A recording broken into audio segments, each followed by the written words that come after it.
અને ધન તમામ પ્રકારનું એ પણ કાયમી રહેતું નથી, પણ એનો ઉપયોગ સત્સંગના માટે કરીને એને આપણે કાયમી આ બધાને કરી શકીએ છીએ એવું તુલસીદાસ આપણને જણાવે છે.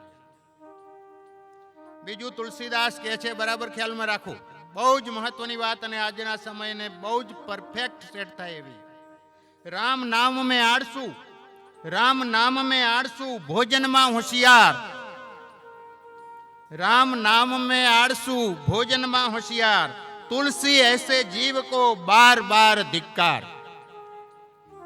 भोजन करवानो समय थाय એટલે કેટલી સમય સંખ્યા થઈ જાય છે સમયમાં જુઓ, પણ ભજન કરવામાં સવારથી સંખ્યા જોઈએ તો કેટલી ઓછી હોય છે. તો અહીંયા ભજન અને ભોજન એમાં ભજન મહત્વનું છે, કારણ કે ભોજનથી દેહને પોષણ મળે છે, ભજનથી જીવને પોષણ મળે છે. દેહનું પોષણ એ કાયમી નથી, ટેમ્પરરી છે. બપોરે આપણે જમ્યા ને, પણ પાછું સાંજે જમવું પડશે. અને આ જીવનું ભોજન જે છે પરમેનન્ટ ભોજન છે, જે મળ્યું એ કાયમી ધોરણે એની અસરકારકતા જોવા મળે છે.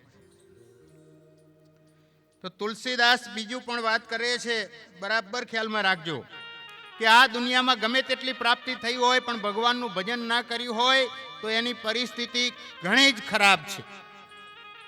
નામ બડે ધન ધામ બડે, नाम बड़े धन धाम बड़े, जग में बड़ी कीर्ति प्रगटी है, बुद्धि बड़ी चतुराई बड़ी, अरुण लावण्यता तन में प्रगटी है, द्वार हजार न लोक खड़े हैं, इंद्रिय ते नहीं एक घटी है, तुलसी रघुवीर की भक्ति बिन ज्यों सुंदर नारी नाक कटी है.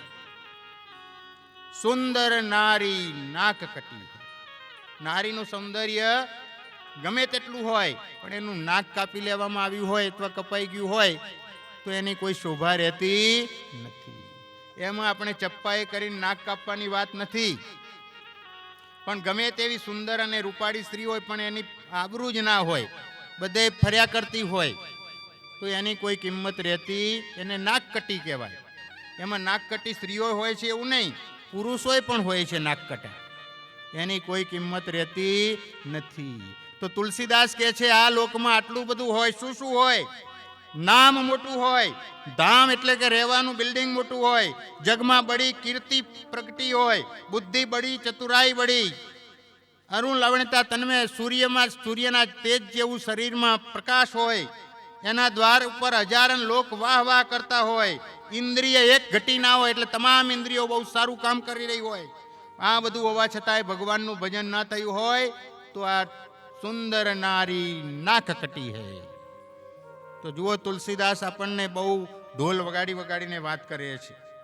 પછી તુલસીદાસ આપણને કહે છે, જબ આયે સંતોષ ધન સબ ધન ધૂલી સમાન. માણસને જ્યારે સંતોષ પ્રાપ્ત થાય ત્યારે બીજા બધા ધનનો કોઈ મહિમા રહેતો નથી. બીજા બધા ધન એ ધૂળ સમાન થઈ જાય છે.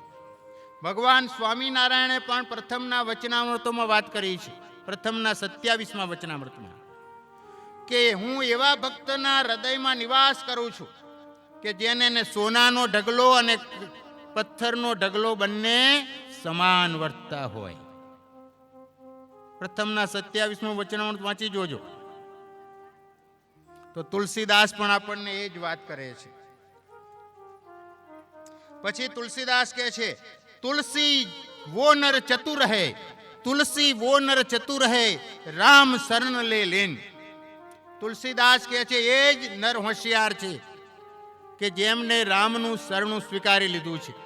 ભગવાન સ્વામિનારાયણે પણ ગઢડા પ્રથમના વચનામૃતમાં વાત કરી છે કે જેણે પોતાના કલ્યાણને માટે પ્રયત્ન કર્યો છે એ જ કુશાગ્ર બુદ્ધિવાળો છે, અને બીજા બધા મુશાગ્ર બુદ્ધિવાળા એટલે કે સાબેલાના જેવી બુદ્ધિવાળા એટલે કે મૂર્ખ છે.